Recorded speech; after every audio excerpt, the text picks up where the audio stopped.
Hello anime lovers, स्वागत है आपका वाइपर एनीमे एक्सप्लेन्ड चैनल पर। और आज हम देखेंगे गाची याकुता के एपिसोड नंबर 14 को। इसके पिछले एपिसोड्स की लिंक आपको डिस्क्रिप्शन में मिल जाएगी। तो चलिए जानते हैं आगे की कहानी को बिना किसी देरी के। अब तक हमने देखा कि एंजिन और बाकी लोग नो मैंस लैंड से वापस जाने लगते हैं। एंजिन बोलता है कि हमेशा वो ही ड्राइव करता है क्योंकि और कोई चलाएगा तो वो सब सो जाएंगे। ग्रिस तो इतनी बेकार ड्राइविंग करता है कि कब खाई में गाड़ी कुदा दे पता भी नहीं चलेगा। रूडो नोटिस करता है कि रियो के पैरों पर निशान बने हुए थे, यानी रेमलिन का स्पेल इनकी हर चोट सही नहीं करता है। वो बस इन्हें एक बड़े जानलेवा हमले से ही बचाता है और ज्यादातर हमले तो टेम्सी ने ही किए थे। एंजिन कहता है कि नो मैंस लैंड में आने का यही तो रिस्क है, हमें किसी डॉक्टर के पास चेकअप के लिए जाना चाहिए। तभी उसे पास में एक सिटी दिखाई देती है और ये लोग वहाँ चले जाते हैं। रूडो देखता है कि ये जगह उसे जानी पहचानी लग रही है। ये वही डॉक्टर है जिसके पास रूडो पहले भी आ चुका है और वो बुढ़ी डॉक्टर अब भी लोगों पे चिल्ला रही थी।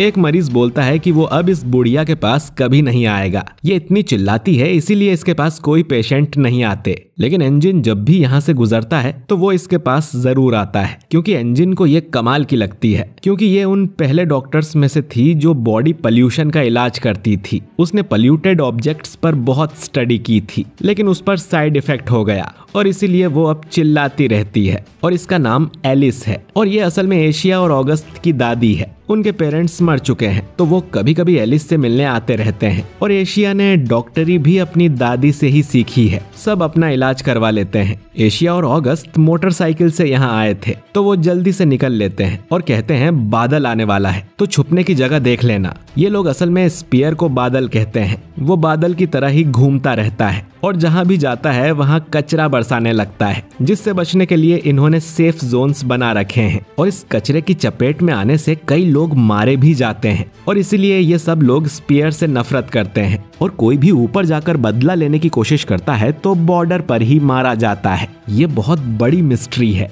कि रूडो और वो एंजल मारे क्यों नहीं गए और बॉर्डर को पार कर गए। रूडो कहता है कि उसे नहीं पता लेकिन उसने कुछ तो देखा था जो वो भूल गया है। तभी एंजिन का फोन बजता है। सैम्यू उनसे कहती है कि वो जल्दी हेडक्वार्टर्स वापस आ जाए क्योंकि गुंडों ने उन पर हमला कर दिया है। एंजिन अब एक पीछे वाले रास्ते से एंटर करता है और कहता है कि गुंडों ने उन पर अटैक कर दिया है, जिन्हें ये लोग अटैकर्स कहते हैं। ये लोग हथियारों का इस्तेमाल करते हैं और इनके पास कोई पावर्स नहीं है। एक आदमी आरपीजी से हेडक्वार्टर पर हमला कर देता है। ये लोग यहाँ रूडो को लेने आए थे क्योंकि वो एक स्पेराइट है। ये धमकी देते हैं कि जल्दी हमें वो स्पेराइट सौंप दो वरना पूरी बिल्डिंग को गिरा देंगे। ये लोग बस ध्यान बटाने की कोशिश कर रहे थे और कुछ लोग साइड से बिल्डिंग में घुस रहे थे। तभी ये देखते हैं कि जो रॉकेट इन्होंने चलाया था उससे तो बिल्डिंग को खरोच भी नहीं आई थी। जो लोग साइड से घुसने की कोशिश कर रहे थे वो भी वापस आ जाते हैं क्योंकि वो बिल्डिंग में जा ही नहीं सके। सैम्यू इन्हें बताती है कि अगर इन्हें हेडक्वार्टर्स में आना है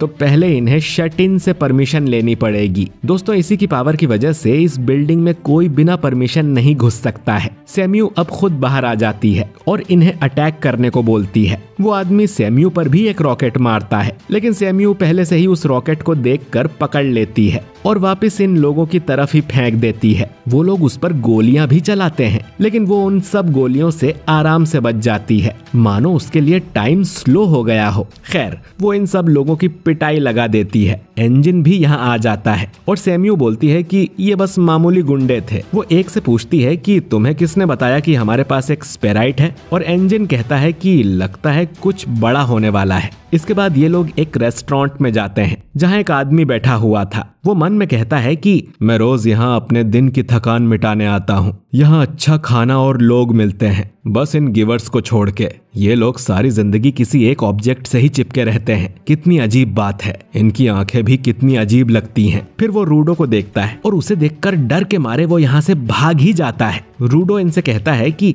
वहाँ हेडक्वार्टर पे हमला हुआ है और तुम लोग यहाँ डिनर पेलने आ गए। एंजिन कहता है कि अरे ब्रेक लेना भी तो जरूरी है। रियो कहती है कि हर मिशन के बाद हम ऐसे ही साथ में डिनर करते हैं। खाएंगे तभी तो आगे लड़ने के लिए ताकत मिलेगी, और ये कोई पहली बार नहीं है जब हम पे हमला हुआ हो। रूडो पूछता है कि तो क्या हर बार सैम्यू ही उन लोगों को मार के भगा देती है? एंजिन कहता है कि हाँ, सैम्यू से बच के निकलना बहुत मुश्किल है। रूडो पूछता है कि वो इतनी स्ट्रांग है तो वो रिसेप्शन पे क्यों बैठी रहती है? एंजिन कहता है कि सैम्यू के ग्लासेस उसे आई साइट की पावर देते हैं, पर उनका इस्तेमाल कर वो ट्रैश मॉन्स्टर को कैसे मारेगी? और वो खुद भी एक ऑफिस में काम करना चाहती थी। जरूरी नहीं कि हर गिवर ट्रैश मॉन्स्टर से लड़ पाए। रियो कहती है कि डिपेंड करता है कि उसने अपने वाइटल इंस्ट्रूमेंट को कैसे रखा है। जो लोग अपने इंस्ट्रूमेंट की पूरी पावर यूज करते हैं तो वो अटैकर्स बन जाते हैं और बाकी लोग डिफेंडर होते हैं। रूडो अब बोलता है कि उसे और भी अलग अलग तरह के गिवर्स को देखना है। तभी यहाँ पर 3 क्लीनर्स आ जाते हैं जो कि टीम चाइल्ड हैं।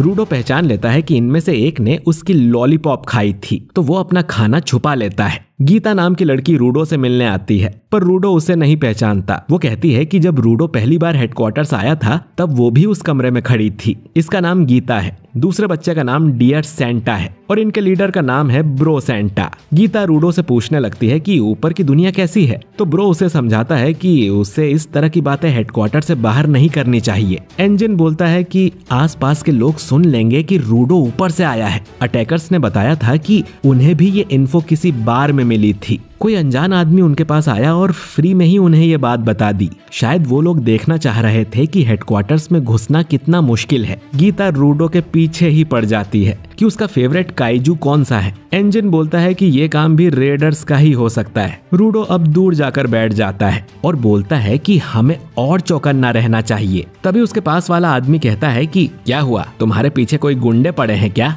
वो जरूर रेडर्स होंगे, मैंने सुना है आजकल वो किसी चीज के पीछे लगे हुए हैं, तो तुम्हें संभल के रहना चाहिए बच्चे। रेडर्स को अब एक नया बॉस मिल गया है, तो उन्हें जो भी चाहिए वो हासिल करके रहेंगे। अगर तुम चौकन्ने नहीं रहोगे तो तुरंत ही वो तुमसे सब कुछ छीन लेंगे। तभी ये आदमी अपने पास से कुछ जूते निकाल के दिखाता है, जिन्हें देख रूडो के होश उड़ जाते हैं क्योंकि ये तो एमओ के जूते हैं। रूडो के सामने जो आदमी बैठा है वो और कोई नहीं बल्कि रेडर्स का बॉस है और उसके साथ वो पोर्टल वाली लड़की बैठी हुई थी। तभी टीवी पर न्यूज आने लगती है कि एक बड़ा तूफान आने वाला है। ये बॉस रूडो को बताता है कि मैं ही रेडर्स का लीडर हूँ और वेदर रिपोर्ट हमेशा देखते रहना चाहिए, चाहे वो किसी भी तूफान के बारे में क्यों ना हो। तभी रूडो और बाकी सारे क्लीनर इस बॉस पर अटैक करने आगे बढ़ते हैं, लेकिन वो लड़की अपना पोर्टल खोल देती है जिसमें बॉस और रूडो दोनों चले जाते हैं। एंजिन रूडो का पैर पकड़ता है और वो सारे क्लीनर्स भी फिर पोर्टल के अंदर खींचे चले जाते हैं और फिर वो लड़की भी गायब हो जाती है। यहाँ सिर्फ ग्रिस, फोलो और टॉमी ही रह गए थे।